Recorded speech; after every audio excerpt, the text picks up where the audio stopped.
ठरवलं होतं याच्यासाठी ठरवलं होतं काय मला माहित नाही आणि तेच दिसतं कारण ज्या सेंटर ज्या अपॉइंटमेंट झाल्या आणि ऑर्डर द्यायची गरज आहे तेवढं तू पाहू शकता तुला सुद्धा जायचं ते करून द्यायचं शब्द वेळ साहेबांचे होते आणि तुमच्या सर्वांच्या साथीने सहकार्याने मी ते पूर्ण करण्याचा प्रयत्न केला पूर्ण तर ते केले झाले असेल नसेल ते तुम्हाला माहीत पण जे काही राहिले असेल ते नक्कीच तुम्ही आणि या परिसरातील जे माझे विद्यार्थी आहे माझे प्राध्यापक आहे ज्यांचा या महाविद्यालयाविषयी आपुलकी आहे त्यांच्या सहकार्यानं त्यांच्या सजेशननं ते नक्कीच मी पुढे न्या करा अशी मला शाश्वती आहे आणि माझ्या विद्यार्थ्यांना या ठिकाणी सांगतो की तुम्ही सुद्धा की 4-5 वर्ष विद्यार्थी 4-5 वर्ष तर मेहनत केली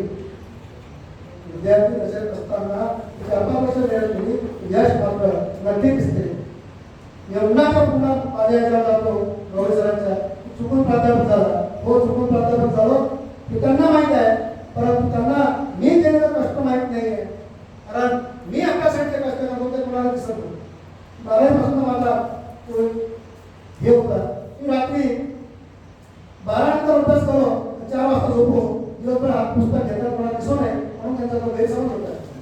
हा माझा अभ्यासाचा वेळ होता ते फक्त माझ्या आईला माहीत आहे बाबाला माहीत आहे आणि जे माझं रूम पार्टनर असेल रूमवर असेल त्याला आणि म्हणून ते कष्ट करण्याची तयारी तुमच्यासाठी पाहिजे आपले काही ऋण आहे जन्माला आल्यानंतर त्या समाजाला काहीतरी देण्याचं ऋण आहे ते आपण दिलं पाहिजे आणि ते करत असताना आई वडिलांचे ऋण फेडण्याचं तुम्ही एवढं जरी आपण केलं तरी विद्यार्थ्याला कोणाला मार्गदर्शन देण्याची गरज नाही आपल्या